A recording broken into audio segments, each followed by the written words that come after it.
The first thing I noticed wasn't the new locks. It was the flower pot. For 23 years, a chipped blue ceramic flower pot had sat beside the front door of my house in Columbus, Ohio. Most people would have looked right past it. To anyone else, it was just an old pot with faded white daisies painted around the rim. To me, it was the last thing my husband, Michael, ever made with his own hands.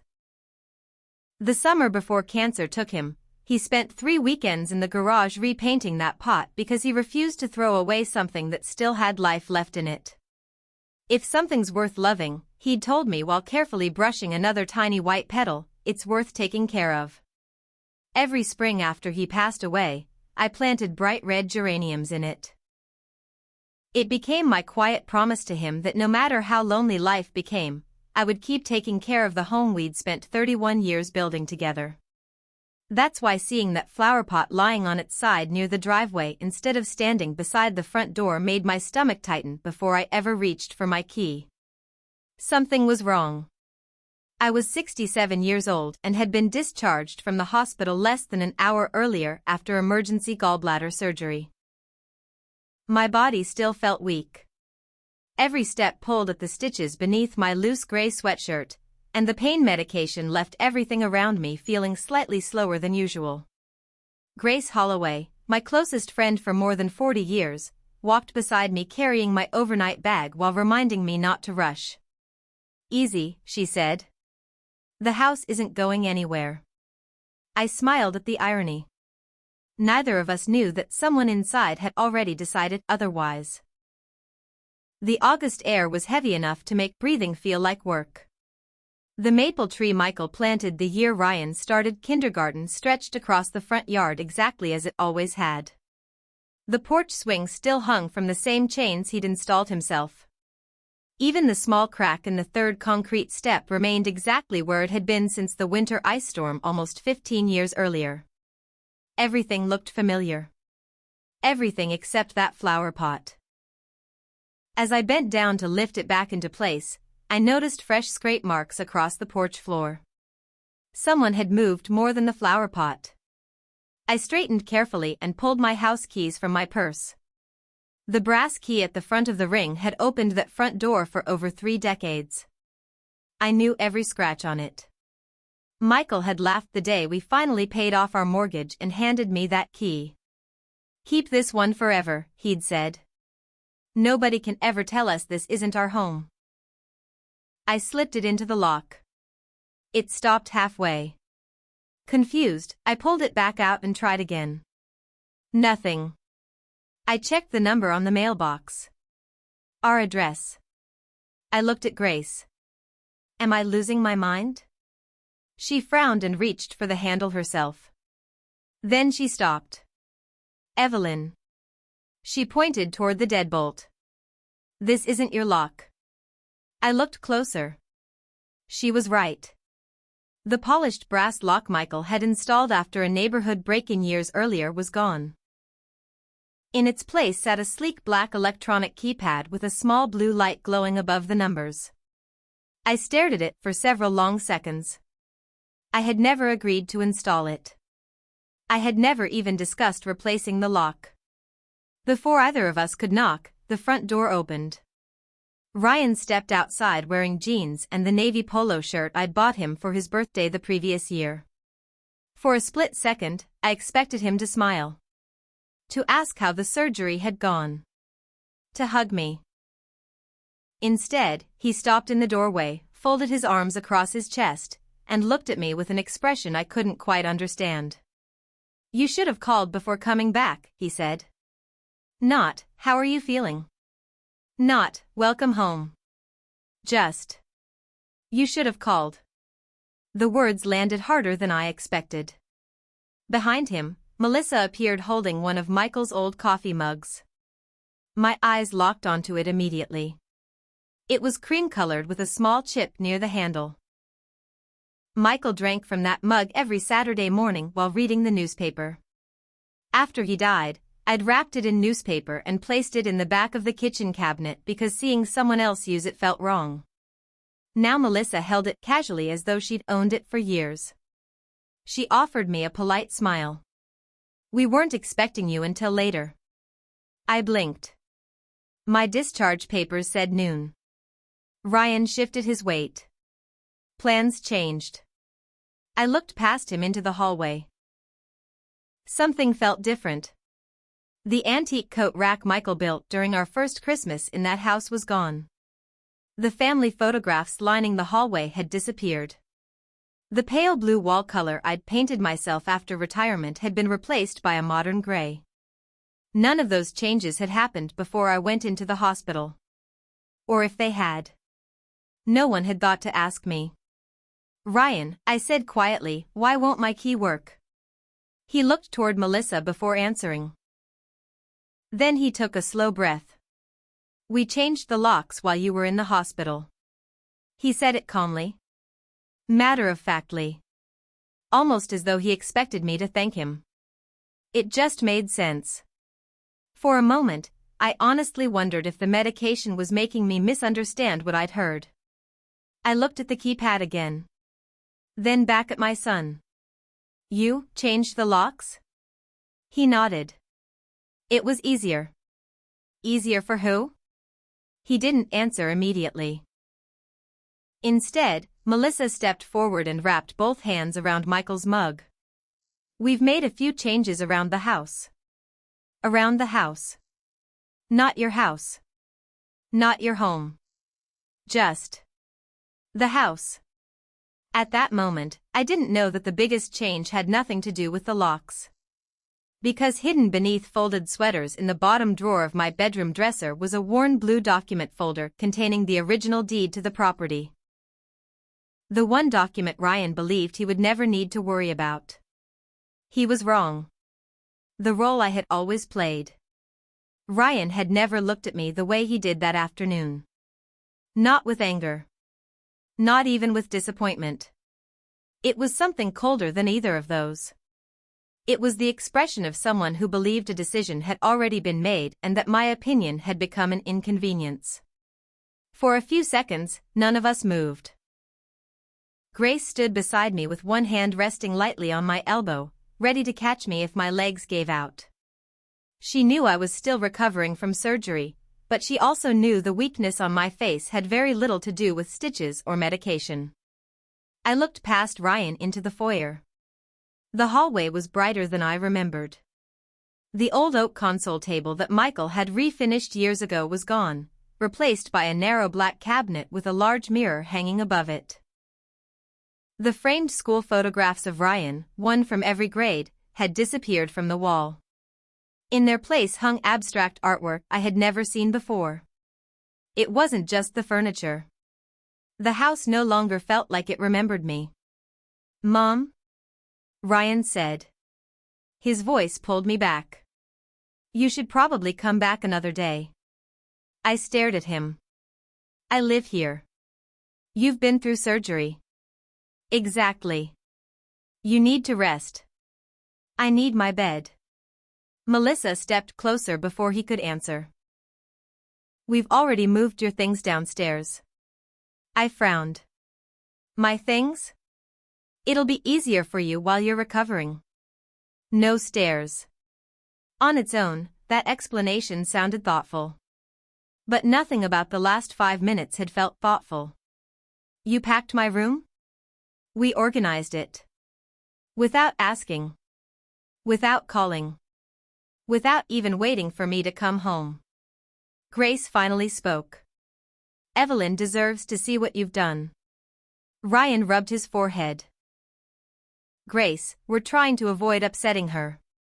I think you've already missed that opportunity. He didn't respond. Instead, he stepped back inside and held the door only halfway open. You can come in for a few minutes. The wording bothered me. Not welcome home. Not come inside. Just a few minutes. As though I were visiting. I walked through the doorway slowly, leaning on my walker. The familiar scent of cinnamon candles and lemon furniture polish had vanished.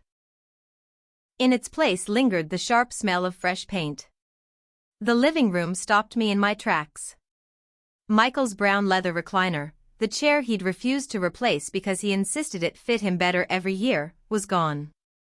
The quilt my mother stitched by hand no longer rested over the couch.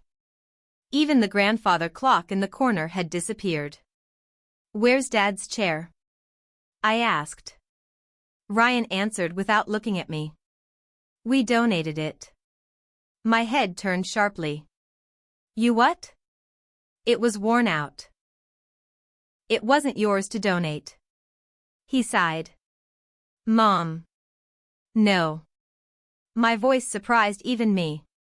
"It wasn't yours." Melissa crossed her arms. "We're trying to modernize the house." Modernize. There was that word. Not improve. Not repair. Erase. Every explanation sounded reasonable if you ignored one important detail. None of it belonged to them. I walked farther into the room. The bookshelf Michael had built was still there, but most of the family photographs had been replaced with decorative candles and small potted plants. Only one picture remained. Ryan's wedding day. Nothing from our anniversary. Nothing of Michael holding Ryan as a little boy. Nothing of family vacations. It felt less like redecorating and more like editing history. I reached for the mantle over the fireplace. The silver-framed photograph of Michael and me dancing at our 25th anniversary party had always sat in the center. Now it was gone. "What happened to our pictures?" Melissa answered casually. "They're packed safely." "Where?" "The basement." I looked at her for several seconds. "My husband spent 31 years building this home." "I know." "Then why does it look like he never lived here?" She didn't answer. Ryan finally stepped between us. "Mom, you're focusing on the wrong things." "What should I focus on?" "Your recovery." "I've been home for 6 minutes. And every one of them has been about your decorating decisions." His words stung because they carried just enough truth to make me question myself. Was I overreacting? Would Michael have told me to let the small things go? For years, that had been my habit. When Ryan forgot birthdays because work was busy, I understood. When he borrowed money and repaid only half, I told myself families didn't keep score. When he and Melissa stayed longer than 6 months, I convinced myself they simply needed more time. Every compromise had seemed harmless on its own. Together, they had quietly rewritten the rules of my own home. Grace touched my shoulder gently. "Evelyn." I turned toward her. She didn't speak immediately. Instead, she looked around the room before meeting my eyes. "You've spent your whole life making space for other people." I smiled weakly. "Is that supposed to be a compliment?" "It used to be." Her words settled heavily inside me. Because she wasn't criticizing my kindness. She was pointing out something I had never noticed. Every time someone needed room, I moved over. Every time someone needed money, I adjusted my budget. Every time someone needed forgiveness, I offered it before they asked. I'd spent decades believing that was what love looked like. Standing in my own living room, surrounded by furniture I hadn't chosen and walls that no longer reflected the life Michael and I built together, a painful question surfaced. At what point does kindness stop being generosity? And become permission? That question followed me upstairs a few minutes later when I saw the master bedroom door standing open. The room I'd shared with my husband for more than 3 decades no longer looked like ours. It looked like it belonged to someone who had already decided I wasn't coming back. The betrayal they thought I would accept. I stood in the doorway of the master bedroom without crossing the threshold. It wasn't because I couldn't. It was because I didn't recognize it anymore. The quilt Michael's mother had sewn for us on our 10th anniversary was gone. The oak dresser we'd refinished together one rainy weekend had been pushed against a different wall. The cream-colored curtains I'd hemmed by hand had been replaced with charcoal gray ones that blocked most of the afternoon sunlight. Even the scent had changed. For years, the room carried the faint smell of cedar from Michael's old closet and the lavender sachets I tucked into the drawers every spring. Now it smelled like new paint and one of those expensive candles Melissa liked to burn. Ryan noticed me looking around. We freshened it up. I answered without taking my eyes off the room. You mean you changed it? It's just decorating, Mom. No, I said quietly. Decorating is moving a lamp. This is something else.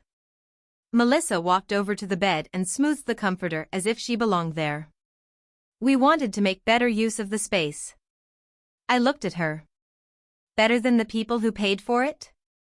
The question hung between us. No one answered. Instead, Ryan opened the closet door. We packed your clothes. I walked over slowly. Half the closet was empty.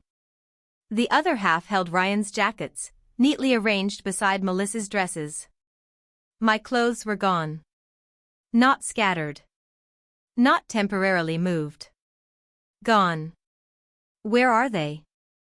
Downstairs, Ryan replied. It's easier for you while you're recovering. I closed the closet door without saying another word. Recovery had become the excuse for everything. Recovery justified changing the locks. Recovery justified moving my belongings. Recovery justified taking over the bedroom where Michael took his last breath while holding my hand. I felt my throat tighten, but I refused to cry. Not here. Not in front of people who had already mistaken my kindness for surrender. I turned toward Ryan. When were you planning to tell me? He hesitated. We were waiting until you felt stronger. So you thought it would be easier for me to discover it after everything was already done? We didn't want an argument. I nodded slowly. No. You wanted a decision. Grace stepped into the hallway beside me. Ryan, your mother deserves some honesty. He looked frustrated. We're trying to think long-term. What does that mean? I asked. He folded his arms. This house is too much for one person. I've managed it for 12 years since your father died. You've managed, he admitted. But not forever. There it was again. Not concern. Prediction. As though my future had already been calculated without asking me. Melissa spoke carefully, choosing each word. We've been talking about what makes the most sense for everyone. I smiled sadly. I've noticed. She frowned. What does that mean? It means every conversation seems to happen without the one person who actually owns the house. Neither of them spoke. That silence told me more than any explanation could. Grace looked directly at Ryan. Did you ask your mother before changing a single thing in this room? No. Did you ask before replacing the locks? No. Did you ask before moving her belongings? Ryan looked away. We knew she'd say no. I stared at him. So instead of respecting my answer, you removed my chance to give one. For the first time since I'd arrived, uncertainty crossed his face. I could see him trying to convince himself he was doing the right thing. That made it worse. If he had been openly cruel, I could have been angry. Instead, he genuinely believed he was being practical. That belief had slowly erased every boundary I'd ever had. I took one last look around the bedroom. On the nightstand sat a framed wedding picture of Ryan and Melissa. The photograph of Michael and me that had always occupied that spot was nowhere to be seen. I didn't ask where it had gone. I wasn't ready to hear the answer. Instead, I reached into my purse and wrapped my fingers around my old brass house keys. They no longer opened the front door. But they reminded me of something important. A lock can be changed in an afternoon. Ownership can't. As Grace helped me back downstairs, I noticed something else. On the dining room table lay a stack of envelopes. One of them had my name written across the front in Melissa's handwriting. It wasn't sealed. Ryan quickly picked it up and turned it face down. The movement lasted only a second. But it was enough. Enough to tell me there were conversations still happening behind closed doors. Enough to make me realize the locks were only the beginning. And for the first time since leaving the hospital, I stopped asking myself how my own son could do this. Instead, I began asking a different question. What were they in such a hurry to accomplish before I had the chance to stop them? The details that didn't make sense. Grace didn't say much during the drive back to her house. She knew me well enough to recognize the difference between silence and surrender. This wasn't surrender. It was the sound of someone putting together pieces that had never seemed connected before. The afternoon sunlight stretched across the dashboard as we drove through familiar neighborhoods. I watched families mowing lawns, children riding bicycles, and couples carrying grocery bags into homes that looked ordinary from the outside. I wondered how many of them had secrets hidden behind their front doors. How many parents were quietly convincing themselves that one more compromise would finally earn them appreciation. When we reached Grace's house, she made us tea without asking if I wanted any. After 43 years of friendship, she knew routine helped me think. She placed a yellow legal pad in front of me. Start writing. What? Everything you remember. I don't even know where to begin. Begin with the first time something felt off. I picked up the pen. At first, the page stayed blank. Then one memory surfaced. About a year ago, Ryan had insisted on collecting the mail every afternoon. You shouldn't have to walk down the driveway, he'd told me. I'll handle it. At the time, it sounded thoughtful. I wrote it down. Then another memory appeared. Melissa had volunteered to organize my filing cabinet. I can color code everything, she'd said cheerfully. You'll find documents much faster. I smiled when I remembered how grateful I'd been. Now I wondered why she seemed so interested in papers that had nothing to do with her. Another note went onto the page. Organized financial files. The list kept growing. Ryan persuaded me to switch utility bills to online statements. Melissa offered to update my emergency contact information. Ryan insisted on knowing the password to the alarm system. Melissa asked where I kept spare keys. Each request sounded perfectly reasonable on its own. Together, they formed a pattern I hadn't wanted to see. Grace leaned over the table. Notice anything? I looked down at the page. They've been slowly taking over responsibilities that used to be mine. She nodded. And every time they did, I thanked them. The realization hurt. Not because helping is wrong. Because I'd stopped asking whether the help was actually necessary. That evening, I unpacked the cardboard box Ryan had given me. It contained clothes. My reading glasses. A framed photograph of Michael fishing with Ryan when he was 12. My medication. My favorite cardigan. Everything had been folded neatly. Almost too neatly. Someone had taken great care deciding what I should have. But something was missing. I searched the box again. Then a third time.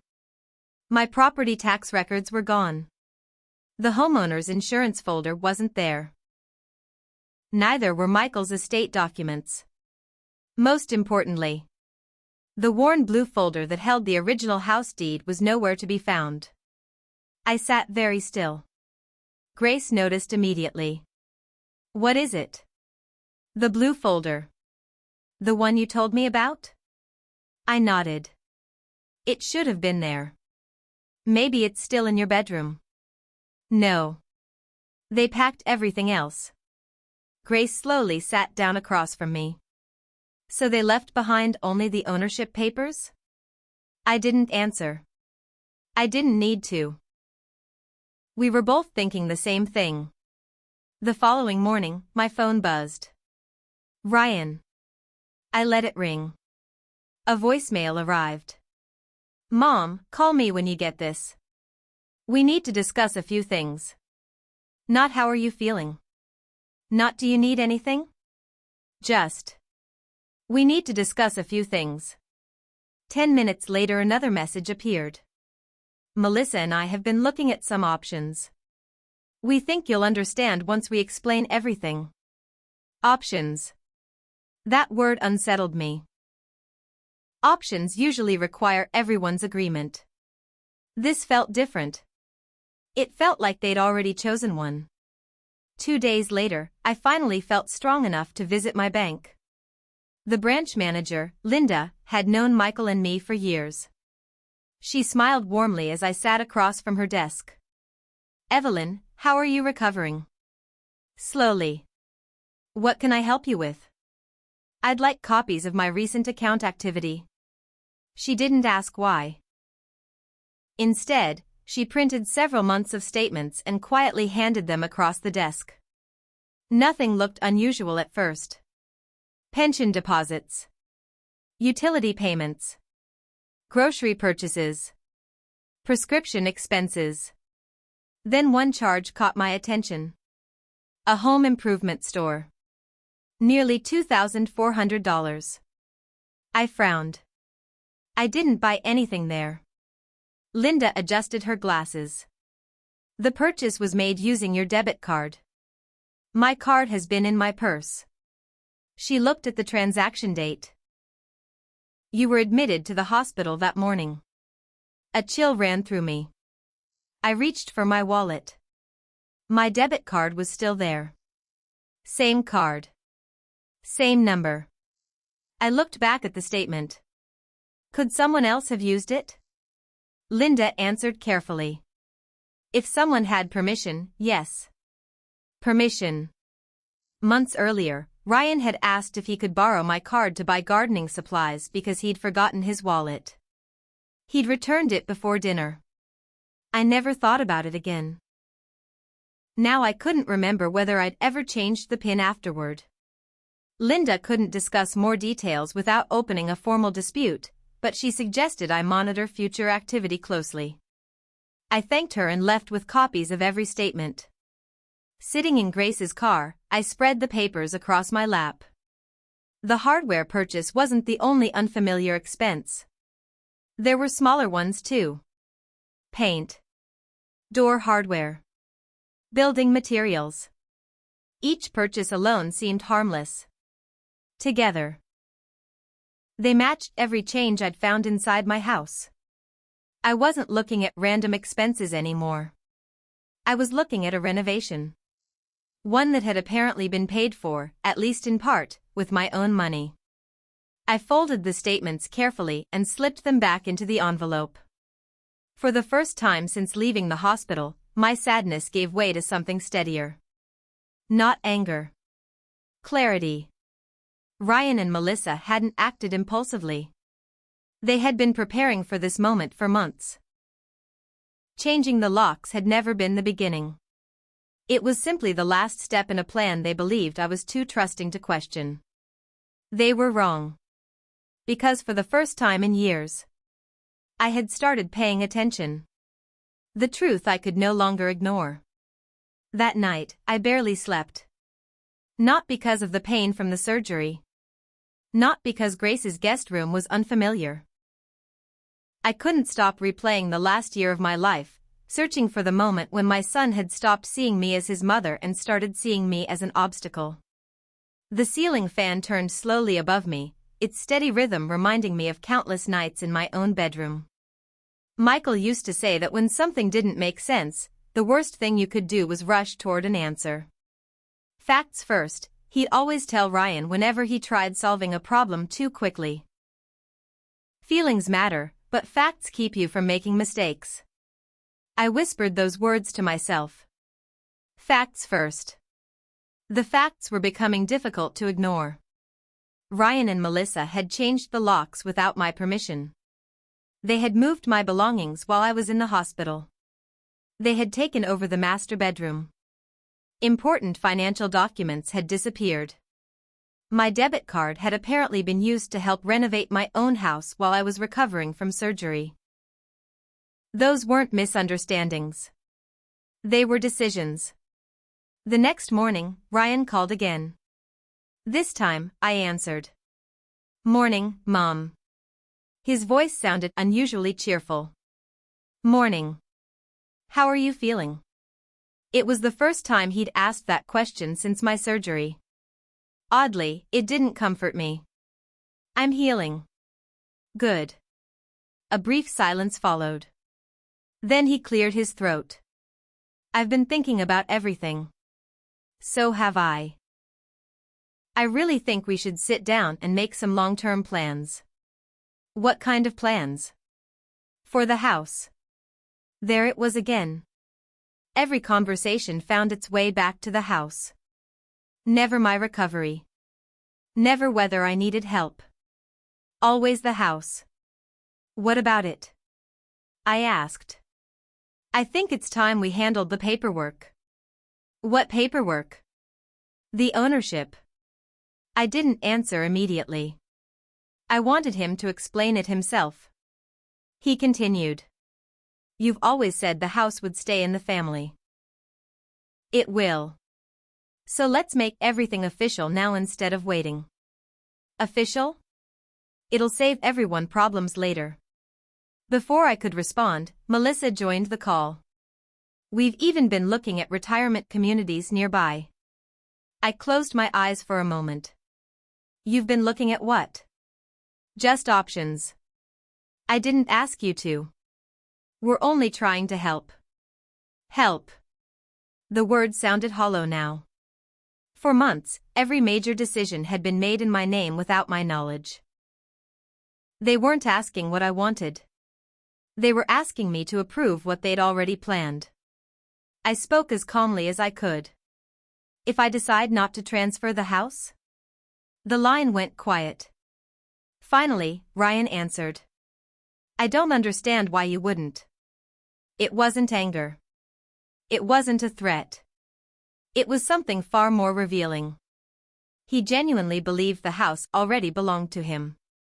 That afternoon, I called Daniel Brooks. He'd handled every legal matter Michael and I ever needed. Buying the house. Writing our wills. Updating estate documents after Michael passed away. When I explained what had happened, he asked me to come into his office the following morning. Grace drove me there. Daniel greeted me warmly, but the smile faded as he listened. He never interrupted. He simply took notes. When I finished, he leaned back in his chair. Evelyn, I want to ask you something. Of course. Has anyone asked you to sign legal documents recently?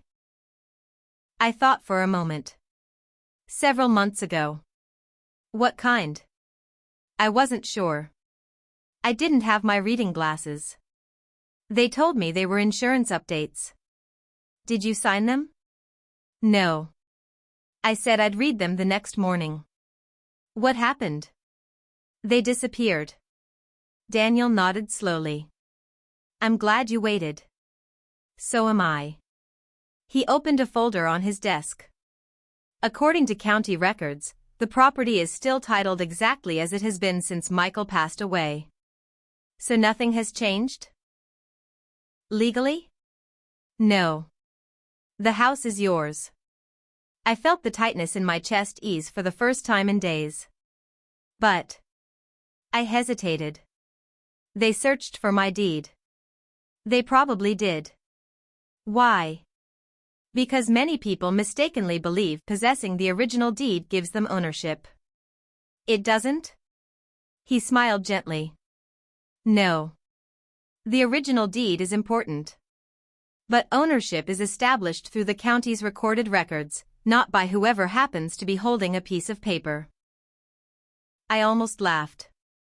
Ryan had searched my bedroom. Melissa had sorted through my files. They'd hidden documents from me.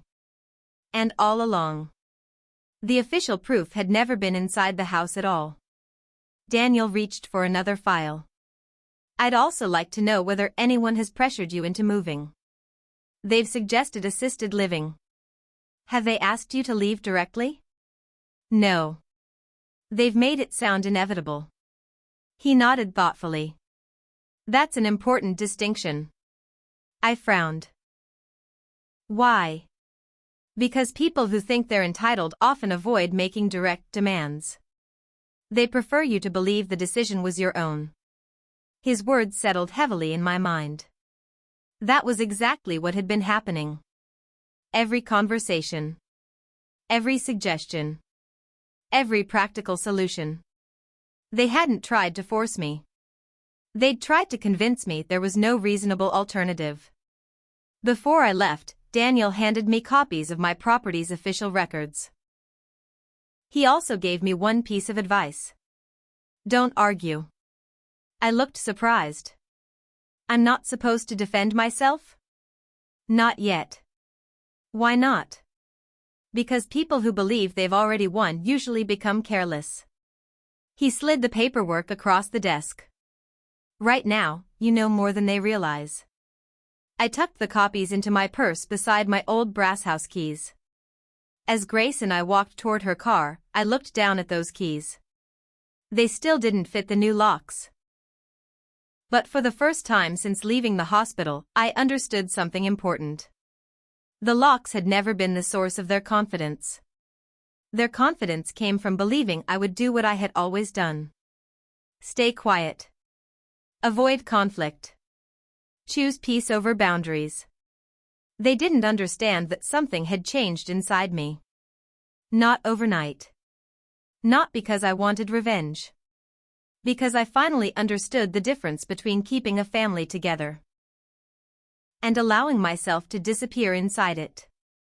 And before the week was over, I was going to give Ryan one fair opportunity to make things right. What he chose to do with that opportunity would determine everything that came next. The line I finally drew. Daniel's advice stayed with me for 2 days. Don't argue. Don't rush. Give them the opportunity to reveal who they are. For years, I had believed that every family problem could be solved around a kitchen table with enough patience and enough honesty. Maybe that was the teacher in me. I had watched frightened children become responsible adults simply because someone listened before judging them. I wanted to believe my son deserved that same chance. So instead of filing paperwork immediately, I asked Ryan to meet me. Not at the house. Not at Grace's. At a quiet diner Michael and I had visited almost every Saturday morning for 20 years. Ryan arrived 10 minutes late. Melissa came with him. Neither of them ordered coffee. Neither asked how I was recovering. Ryan got straight to the point. You wanted to talk? Yes. I placed a manila envelope on the table between us. Melissa looked at it suspiciously. What's that? My proposal. Ryan smiled. I knew we'd work something out. He reached for the envelope, but I kept my hand on it. Listen first. His smile faded. I've spoken with an attorney. Both of them exchanged a quick glance. I've also reviewed every property record connected to the house. No one spoke. I continued calmly. I understand money has been tight. I understand you've been trying to build a future. I understand you want stability. Ryan nodded. Exactly. I also understand that changing the locks on my home without my permission was unacceptable. He looked down. I've admitted we should have handled it differently. No. You've admitted I was upset. Those aren't the same thing. The waitress arrived, filled our water glasses, and quietly walked away. When she was gone, I slid the envelope toward Ryan. Inside was a simple occupancy agreement Daniel had helped me prepare. If you and Melissa want to stay in the house, I said, you may. Ryan looked relieved. But I continued.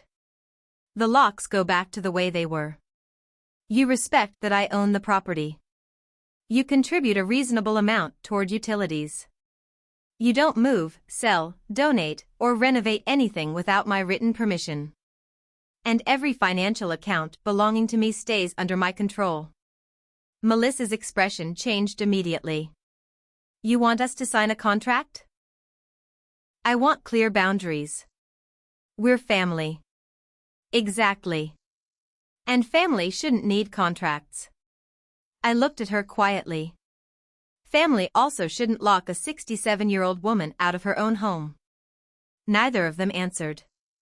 Ryan finally picked up the papers. He read silently for almost a minute. Then he placed them back on the table. I can't sign this. Why? Because it makes us tenants. You would be. His jaw tightened.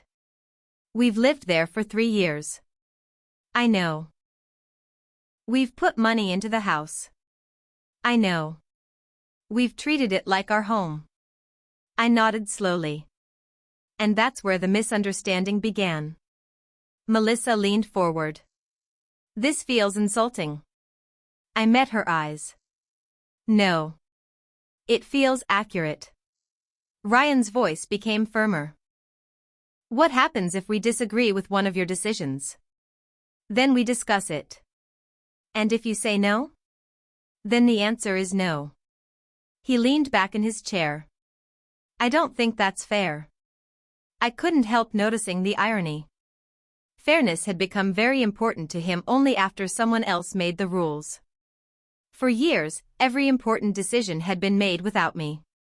Now he objected to being asked for permission in a house that legally wasn't his. I folded my hands. Ryan. I love you. I always will. This isn't punishment. This is the first boundary I've set in years. He looked genuinely disappointed. So that's it? No. There's another option. He waited. You find a place of your own. Melissa laughed quietly. You can't expect us to start over. I did. When I was 26. So did your father. We worked 2 jobs. We rented. We saved. And eventually we bought that house. Ryan shook his head. Things are different now. They are. But responsibility hasn't changed. Silence settled over the table. Finally, Ryan pushed the agreement back toward me. We're not signing it. Melissa nodded in agreement. If we're going to keep living there, we need security too. You have security. No, she replied. We need ownership. There it was. Not hidden behind concern. Not disguised as practicality. Ownership. The word neither of them had been willing to say out loud until that moment. I took a slow breath. So if I don't transfer the house? Ryan interrupted. Then we're always one disagreement away from losing everything. I looked at him for several seconds before answering. No. You're one disagreement away from having to respect the person who owns it. Neither of them spoke. I carefully placed the unsigned agreement back into the envelope. I hoped we'd solve this as a family. Ryan stood. So did I. For just a moment, I thought he might hug me. Instead, he picked up his car keys. You've changed, Mom. I smiled sadly. No. I finally stopped disappearing. They walked out together without looking back. I remained in the booth for another 10 minutes. Not because I doubted my decision. Because I was mourning the son I thought I still had. When I stepped outside, Daniel was waiting in his car across the parking lot. He hadn't come to interfere. He'd come because we'd agreed he would only become involved if my peaceful solution was rejected. I got into the passenger seat. He looked at my face. I take it they said no. I nodded once. They want the house. And nothing less. Daniel started the engine. Then it's time to protect what's yours. I looked through the windshield toward the diner where Michael and I had shared hundreds of breakfasts over the years. I never wanted to choose between my home and my son. Daniel answered gently. You didn't. He made that choice when he decided your permission no longer mattered. As we drove away, I reached into my purse and wrapped my hand around my old brass keys. For the first time since Michael handed them to me all those years ago. I wasn't holding them because they opened a door. I was holding them because they reminded me of something even more important. A home isn't protected by locks. It's protected by the courage to defend the boundaries that make it a home in the first place. What remained afterward? 3 days after our meeting at the diner, Daniel filed the paperwork. There was nothing dramatic about it. No raised voices. No sheriff arriving at the front door that afternoon. Just a formal notice, delivered exactly the way the law required. When Ryan called that evening, I let it go to voicemail. A minute later, another call came. Then another. Finally, I answered. "Mom, what is this?" "It's a legal notice." "You actually hired a lawyer?" "I asked you to meet with me." "I did. I offered you a fair agreement. You offered us a tenant contract. I offered you the chance to stay in my home." He let out a frustrated breath. "You really expect us to believe you'd throw your own family out?" I closed my eyes. "I expected you to believe I'd always give in." The line went silent. For the first time, Ryan didn't have an answer. Over the next 2 weeks, the conversations became less emotional and more practical. Daniel handled nearly all of them. I refused to argue through text messages or late-night phone calls. Every time I felt guilty, I remembered the afternoon I stood on my own porch with a hospital bracelet still around my wrist, unable to unlock my own front door. That memory kept me steady. Ryan tried one last time. He came to Grace's house alone. He looked exhausted. Older. As though the confidence he'd carried for months had slowly disappeared. "I don't want this to end in court," he said. "Neither do I." "Then stop it." "I already tried." He looked down at his hands. "I thought you were going to leave the house to me anyway." "I probably would have." His head lifted. "What?" "I said would have. You never had to earn an inheritance from me. You only had to respect me while I was still alive." Those words seemed to land harder than anything else I'd ever said to him. For a long moment, he didn't speak. Then he asked quietly, "Is this because of Melissa?" I shook my head. "No. This is because of choices. Both of yours." The legal process wasn't quick. It took weeks. Ryan and Melissa had time to find another place. Daniel encouraged me to allow that time. "You're protecting your rights," he reminded me. "Not punishing your son." I agreed. Despite everything, I didn't want revenge. I wanted peace. When moving day finally arrived, I stayed away from the house. Grace thought it was best. "You don't need one more painful memory." She was right. Later that afternoon, Daniel called. "They're gone." Just 3 words. Yet hearing them made my chest unexpectedly heavy. I hadn't won.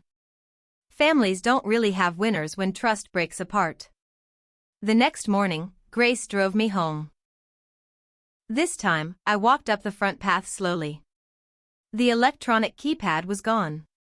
The original brass lock had been reinstalled. Daniel had arranged for a locksmith after the property was returned to me. I reached into my purse. For the first time in weeks. My old brass key slid smoothly into the lock. It turned with the same familiar click I'd heard thousands of times before. I stood there for a second longer than necessary. Not because of the lock. Because of what it represented.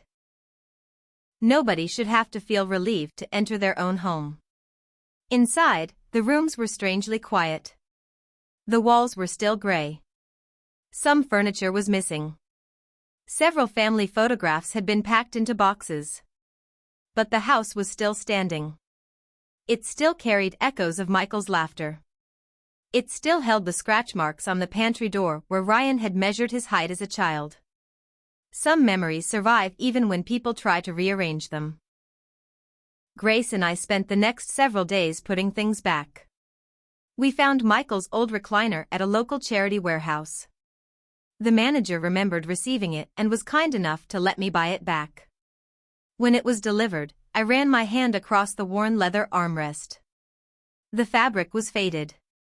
One leg wobbled slightly. It was perfect. The last thing I unpacked was the worn blue document folder. Daniel had recovered it with the rest of my belongings. Inside was the original house deed. Months earlier, I believed that folder represented ownership. Now I understood it represented something else. Sacrifice. 31 years of mortgage payments. Weekend repairs. Missed vacations. Late-night budgeting sessions with Michael at the kitchen table. A home isn't created by a signature. It's created by thousands of ordinary choices made over decades. I placed the folder back into the same dresser drawer where I'd hidden it before leaving for the hospital. Not because I feared someone would steal it again. Because it belonged there. Just like I did. Autumn arrived quietly. The maple tree in the front yard turned brilliant shades of orange and red. One Saturday morning, I carried Michael's blue flower pot back to its place beside the front door. I planted fresh red geraniums. For the first time since all of this began, the porch looked familiar again. Not perfect. Just honest. Ryan called a few weeks later. This time, I answered. "I'm sorry," he said. The words came slowly. Not as a strategy. Not because a lawyer advised him. Because life had become harder than he'd expected. I don't expect everything to go back to normal. It can't, I answered gently. I know. I still love you. I know. But love doesn't erase consequences. Another long silence followed. Finally, he said. I understand that now. We didn't solve everything that day. We didn't pretend the past hadn't happened. Trust isn't rebuilt in one conversation. Sometimes it takes years. Sometimes it never fully returns. But we began speaking again. Carefully. Honestly. With boundaries neither of us had ever respected before. Melissa never apologized directly. Perhaps she believed she had done what was necessary. Perhaps admitting otherwise would have been too painful. Some relationships remain polite rather than close. I accepted that. Not every wound heals the same way. People occasionally ask whether I regret taking legal action. My answer surprises them. I regret that it became necessary. Those are two very different things. If I had remained silent, I wouldn't have saved my family. I would have taught them that love means surrendering your dignity. That isn't love. It's fear disguised as kindness. Michael once told me that a house protects the people inside it only if the people inside are willing to protect what the house stands for. I didn't understand what he meant back then. I do now. Every time I unlock my front door with that old brass key, pass the blue flower pot, and see the worn blue folder resting safely in my dresser drawer, I'm reminded that the most valuable thing I kept wasn't the deed. It was my self-respect. And if you found yourself in my place, would you have given your son one more chance, or would changing those locks have been the moment you finally walked away?